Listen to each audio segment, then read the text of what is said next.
Hello everyone, how are you all? I hope you all are safe at your place. Welcome to the channel Physics Junction by TK Kural, जहाँ पर आपको physics के topics बहुत ही easy और simple तरीके से कराए जाते हैं और साथ ही आपको नोट्स भी प्रोवाइड कराए जाते हैं ताकि आपको टॉपिक से रिगार्डिंग कोई भी क्वेरी ना रहे। हमारे आज का जो टॉपिक है वो है एसेंट फॉर्मूला अल्टरनेट मेथड से। इसकी हम सिंपल मैथमेटिकल डेरिवेशन कर चुके हैं अपनी प्रीवियस वीडियो में, उसका लिंक मैं आपको डिस्क्रिप्शन में प्रोवाइड कर दूंगी। यहाँ पर हम करेंगे एसेंट फॉर्मूला, बट ये हम यूज़ करेंगे अल्टरनेट मेथड से। ठीक है, तो हमारे पास यहाँ पे कुछ फिगर आएंगी, तो मैं जैसे जैसे आपको समझाऊंगी वैसे वैसे ही आपके सामने फिगर बनाऊंगी। आप अच्छी तरह से फिगर भी समझ सकते हैं और आपको जो टॉपिक है वो भी अच्छी तरह से समझ में आएगा। स्टार्ट करते हैं। सबसे पहले हम ये देखेंगे कि ये फिनोमिना क्या है। ठीक है, ए पार्ट है हमारा, दो पार्ट्स में हम इसे करेंगे। इसका ए पार्ट है कि हम देखेंगे सबसे पहले कि ये फिनोमिना है क्या। तो हमने क्या किया, सबसे पहले हमने क्या ले लिया, ये हमारा है कोई भी कंटेनर, ये है हमारी कैपिलरी ट्यूब। जो अपर सरफेस होगी लिक्विड की वो हमें कनकेव दिखाई देगी इस तरह से। ठीक है, इसका जो मेनिस्कस होगा वो हमें कनकेव टाइप दिखाई देगा। उसके बाद हमारे पास क्या है, ये जो, ठीक है, ये एक यूनिफॉर्म और नैरो हमारे पास एक ग्लास ट्यूब होती है, जहाँ पे क्या है हमारे पास, जब हम इसे क्या करेंगे वर्टिकली डिप करेंगे इस कंटेनर के अंदर जिसके पास लिक्विड है, तो वो क्या करेगा, यहाँ पे जैसे ही हम इसको इसके अंदर डिप करेंगे यहाँ पे कनकेव टाइप मेनिस्कस बन जाएगा। ठीक है, ये कनकेव टाइप मेनिस्कस बनेगा। तो यहाँ पे क्या हो, जैसे ही हम कैपिलरी ट्यूब इसके अंदर डालेंगे तो यहाँ से जो लिक्विड है वो राइज करना स्टार्ट कर जाएगा। ठीक है, राइज करना स्टार्ट करेगा। पहले इसका जो एक्सप्लेनेशन है वो मैं साथ साथ बताऊंगी आपको। यहाँ पे लिक्विड राइज करेगा, तो सबसे पहले जैसे ही लिक्विड इसके अंदर राइज करेगा तब क्या होगा, हमारे पास जो ये लिक्विड है इस कैपिलरी ट्यूब की जो साइड्स होती हैं उसको वेट कर देगा, क्योंकि यहाँ पे जो फोर्स ऑफ अडैशन है वो इस केस में स्ट्रॉन्ग हो जाएगा और जो वो लिक्विड है हम उसे कंसीडर कर लेंगे कि वो वाटर है, देगा इस ट्यूब की जो हमारे पास साइड्स है उसे वेट कर देगा। उसके बाद हमारे पास क्या है, जैसे ही यहाँ पे क्या होगा, लिक्विड राइज करना स्टार्ट किया है यहाँ पे कैपिलरी ट्यूब के अंदर, तो इसके अपर पार्ट में भी मेनिस्कस बनेगा, वो भी क्या होगा हमारे पास कनकेव दिखाई देगा। तो जैसे ही हमारे पास इसके अंदर हमने कैपिलरी ट्यूब डाली तो हमारे पास क्या होगा, लिक्विड के यहाँ पे जो सरफेस है वो क्या है, फ्री सरफेस है। यहाँ पे भी क्या है, फ्री सरफेस है। तो यहाँ पे सरफेस टेंशन जो है वो एक्ट करनी स्टार्ट कर देगी। और सरफेस टेंशन की क्या प्रायोरिटी होती है कि वो जो अपर सरफेस होती है लिक्विड की, that tends to acquire the minimum surface area. ठीक है, सरफेस एरिया क्या है वो मिनिमम एक्वायर करना चाहती है। मीन्स कि जैसे आपको यहाँ पे ये फैला फैला दिखाई दे रहा है, लेकिन सरफेस टेंशन की प्रॉपर्टी होती है कि जो अपर सरफेस होती है लिक्विड की वो कम से कम एरिया जो है वो एक्वायर करना चाहती है। तो यहाँ पे क्या आ जाएगा, सरफेस टेंशन एक्ट करना स्टार्ट कर देगा। जैसे ही सरफेस टेंशन एक्ट करेगा यहाँ पे क्या होगा, ये लिक्विड की सरफेस है फ्री, यहाँ पे क्या होगा, जैसे ही हमारे पास सरफेस टेंशन आएगी, सरफेस टेंशन क्या करेगी, इस लिक्विड को मिनिमम सरफेस एरिया एक्वायर करने के लिए डाउनवर्ड डायरेक्शन में पुल करेगी। ठीक है, जैसे ही डाउनवर्ड डायरेक्शन में पुल करेगी तो हमारे पास जो शेप है वो ये बन जाएगी, ये इस तरह की हमारे पास शेप आ जाएगी, कनकेव शेप आ जाएगी हमारे पास लिक्विड की अपर सरफेस के ऊपर। ठीक है, अपर सरफेस के ऊपर कनकेव टाइप शेप आई तो यहाँ पे क्या होगा, जैसे ही ये यहाँ पे हम दिखा देंगे ये टेंजेंट के थ्रू कि यहाँ पे क्या लगा है, फोर्स ऑफ सरफेस टेंशन दोनों साइड्स पे, जिस वजह से हमें कनकेव टाइप शेप जो है वो दिखाई दे रही है। अब जैसे ही ये कनकेव टाइप शेप आई है, इसे नाम दे दो E, इसे दे दो F। ठीक है, और जो इसका लोअर पार्ट है ये वाला, हम इसे सपोज कर लेते हैं यहाँ पे है D, यहाँ पे है D, यहाँ पे है C। तो जैसे ही हमारे पास यहाँ पे सरफेस टेंशन आएगी तो उसी दौरान क्या होगा, हमारे पास एक रिएक्शनल फोर्स भी अपीयर होगा जो क्या करेगा, इस सरफेस टेंशन को बैलेंस आउट करने के लिए लगेगा। बैलेंस आउट करने के लिए अगर हमारे पास सरफेस टेंशन क्या है वो डाउनवर्ड डायरेक्शन में लग रही है, तो हमारे पास जो वो रिएक्शनल फोर्स होगा वो कहाँ लगेगा, अपवर्ड डायरेक्शन में। तो हमने सपोज कर लिया कि वो ऐसे लग रहा है,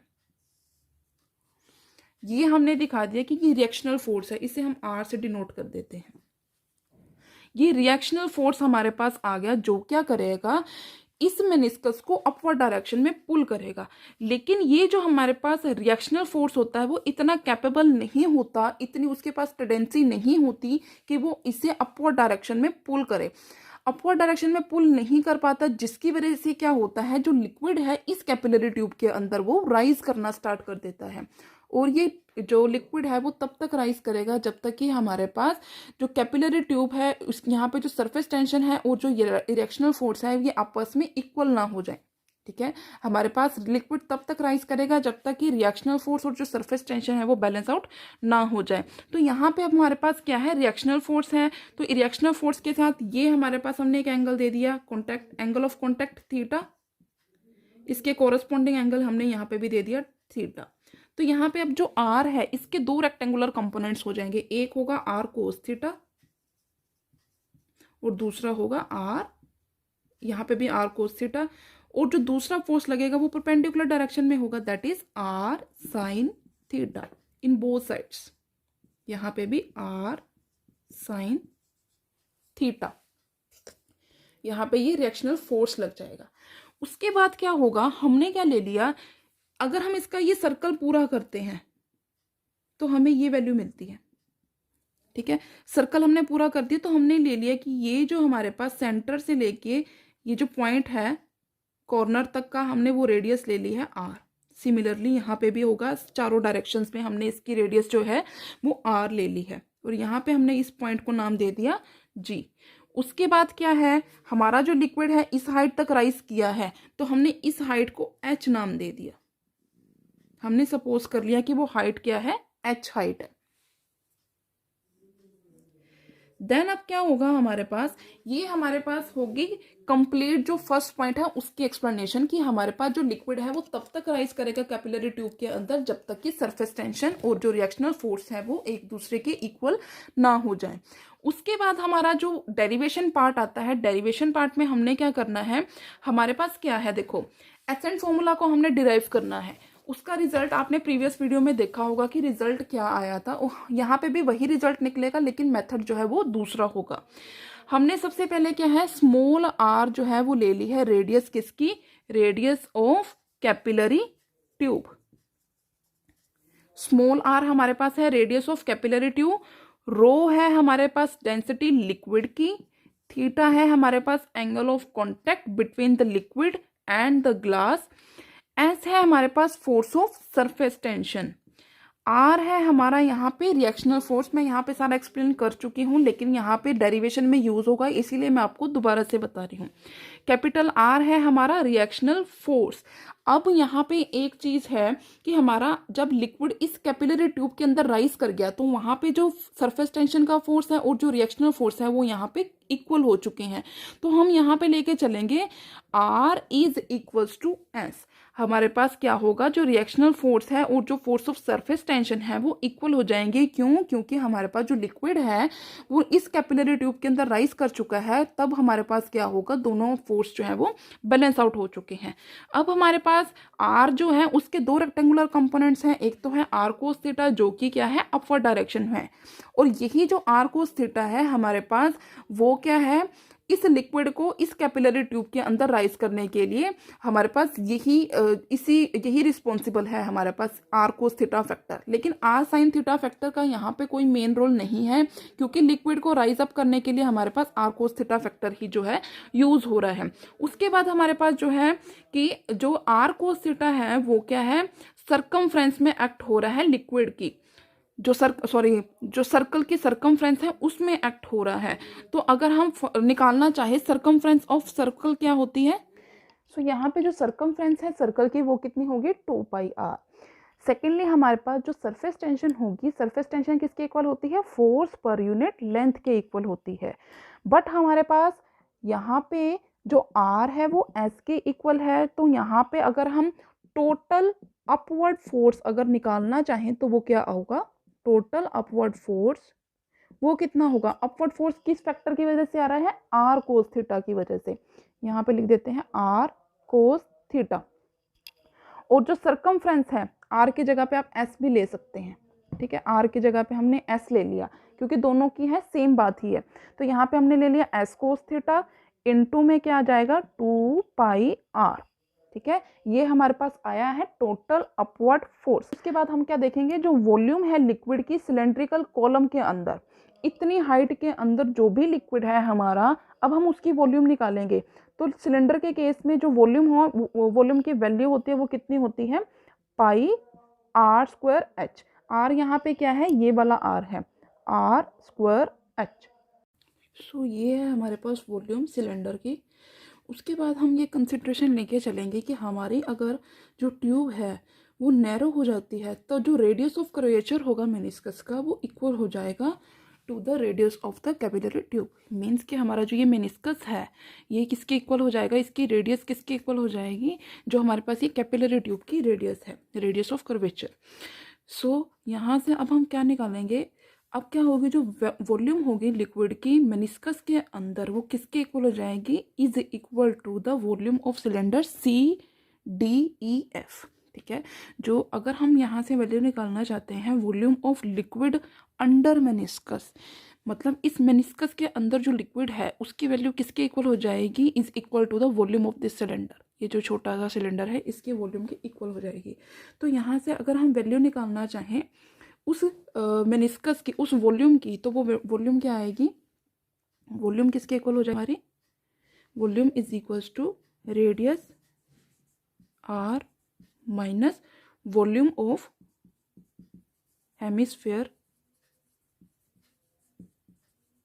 कौन सा हेमिस्फेयर की बात कर रहे हैं हम, ये वाला छोटा EFG या फिर FGE, FGE, इस हेमिस्फेयर की हम बात कर रहे हैं। तो यहाँ से अब हम वैल्यूज डालेंगे।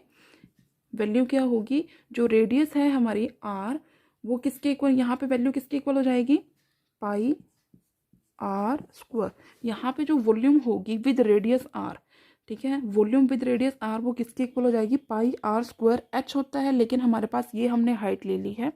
ठीक है, ये हमने हाइट ले ली, यहाँ पे वॉल्यूम आएगी, sorry, volume with radius R, pi R square into यहाँ पे R आ जाएगा minus half 4/3 pi R cube. ये हमारे यहाँ पे 2 से ये 4 कैंसिल हो गया।